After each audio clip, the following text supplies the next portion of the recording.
नमस्कार, मैं हूं वीर सिंह। आप देख रहे हैं समाचार इंडिया लाइव। खबर आजमगढ़ से है। केंद्र सरकार के खिलाफ आम आदमी पार्टी का प्रदर्शन।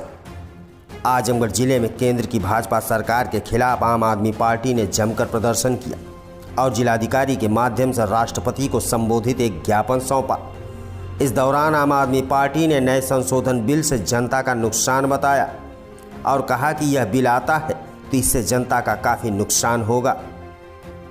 आजमगढ़ जिले के कलेक्ट्रेट पर आम आदमी पार्टी के पदाधिकारी व कार्यकर्ताओं ने जमकर प्रदर्शन किया। जिलाधिकारी कार्यालय पर प्रदर्शन करने के बाद आम आदमी पार्टी के लोगों ने जिलाधिकारी के माध्यम से राष्ट्रपति को संबोधित ज्ञापन सौंपा। इस दौरान उन्होंने कहा कि भाजपा की केंद्र सरकार संसद में एक बेहद खतरनाक बिल लाकर दिल्ली सरकार को कमज़ोर करने की साजिश कर रही है। इस बिल के पास होने के बाद एलजी के पास सभी शक्तियां होंगी और दिल्ली सरकार के सभी प्रस्ताव को लागू करने का फैसला उनकी मेहरबानी पर होगा। उन्होंने कहा कि दिल्ली विधानसभा में मिली करारी हार एमसीडी चुनाव में सीट नहीं मिली। दिल्ली से लेकर गुजरात तक इस तरह से आम आदमी पार्टी की लोकप्रियता बढ़ी है और जन समर्थन बढ़ा है, उससे भाजपा परेशान है।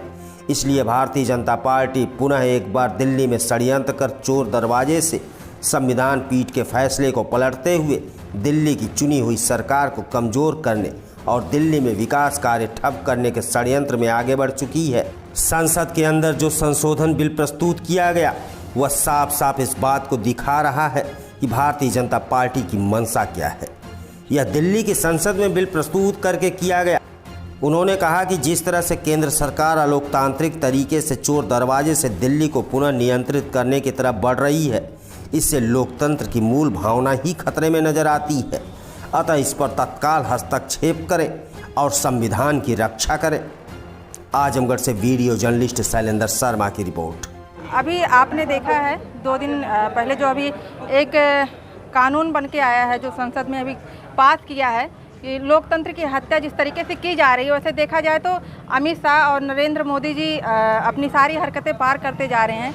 ये जिस पद पे बैठे हैं वो शोभा नहीं देता है, लेकिन अभी अरविंद केजरीवाल जी की नीतियों से, उनके काम से इतना ज़्यादा डर गए हैं कि पिछले विधानसभा चुनाव में और अभी एमसीडी का जो चुनाव हुआ है उसको देखते हुए जिस तरीके से दिल्ली की सरकार ने, दिल्ली की जनता ने इनको नकारा है, इनको पूरी तरीके से वहाँ जीरो कर दिया है, उसको देखते हुए इतना डर गए हैं कि एक ऐसा कानून लेके आए हैं कि पूरी तरीके से लोकतंत्र की हत्या हो रही है। ये कह रहे हैं कि एलजी के पास सारा कामकाज जाएगा।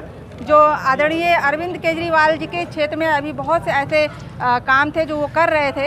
अगर उपराज्यपाल को ही सारा कामकाज सौंपना था तो चुनाव करवाते ही क्यों हैं? सारा कामकाज उन्हीं को दे दिया जाए। इसका मतलब दिल्ली वासियों को, दिल्ली वालों को एकदम मूर्ख समझते हैं। जो चुनी हुई सरकार है उसको कोई काम ना देकर सारा काम उसका छीन करके उसे कमज़ोर कर देना चाहते हैं। तो ये दिन ब दिन आए दिन कुछ न कुछ ऐसी चीज़ लेके आते हैं जो जनता के हित में नहीं होती है। अब ये ऐसा जो लेके आए हैं कानून, आप देख रहे हैं कहीं से भी सरकार के या जनता के हित में नहीं है। मेरा मानना है आदरणीय नरेंद्र मोदी जी को जो काम कर रहे हैं उस पर विचार करना चाहिए, मंथन करना चाहिए और जो हमारे देश के हित में है उस पर फोकस करना चाहिए। अब मंदिर, मस्जिद, गाय, गोबर, जात, धर्म, इन सब से ऊपर उठ के शिक्षा, स्वास्थ्य, बिजली, पानी, इन सब मुद्दों पे काम पे फोकस करना चाहिए। तो मैं आप लोगों से ही गुजारिश करती हूँ कि वहाँ पे ये बातें जाए, उनको समझ में आए कि सही से काम करना है। जिस पद पे बैठे हैं उसकी गरिमा को बनाए रखें। आगे रणनीति क्या होगी आपको? आगे की रणनीति देखिए, हम संसद से सड़क से संसद तक लड़ेंगे और जब तक ये अपने काम के जो तरीके हैं उसको नहीं बदलते हैं तब तक हम लोग संघर्ष करते रहेंगे। और इसमें दिल्ली की जनता पूरी तरीके से हमारे साथ है, पूरे देश के लोग हमारे साथ हैं।